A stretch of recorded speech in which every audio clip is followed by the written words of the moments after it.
কিসের তোমার নেতাগিরি? তোমার 24 বছরের এই যৌবন, তোমার এই ছাত্রলীগের নেতাগিরি আর যুবলীগের নেতাগিরি আর ছাত্র দলের নেতাগিরি আর যুব দলের নেতাগিরি, তোমার এই জাতীয় পার্টি আর কত পার্টি আছে নাম জানি না, এইসব পার্টির নেতাগিরি।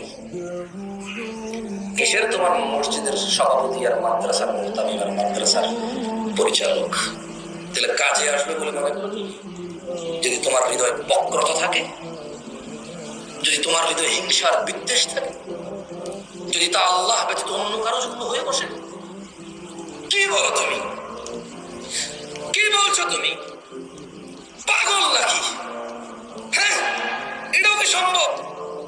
মানুষ এরকম মনে করে ইন্নাহুম ইয়ারাউনাহু বাঈদা, মানুষ কিয়ামতকে অনেক দূরে মনে করে, নিজের বয়স 20 মনে করে, মৃত্যুকে 80 বছরে মনে করে, নিজের বয়স 40 মনে করে, মৃত্যুকে 90 বছরে মনে করে দুনিয়ায় শেষ। আল্লাহকে ভয় করো যেভাবে ভয় করা উচিত।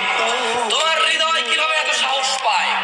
রব তোমাকে সলাতে ডাকে, রব বলে যে সিজদা করো, তুমি এভাবে দাঁড়িয়ে থাকো সিগারেট হাতে নিয়ে, অথবা কোনো ক্যারামের বুটে, অথবা তোমার ড্রাইভিং সিটে, কোনো গেমসে, স্ত্রীর সাথে কথোপকথনে, টেলিভিশনের পর্দায়, অথবা কাজকর্মে, অথবা ড্রাইভিং এ, কিভাবে তুমি রবের সাথে তুমি এই অন্যায় করো? তোমার সাহস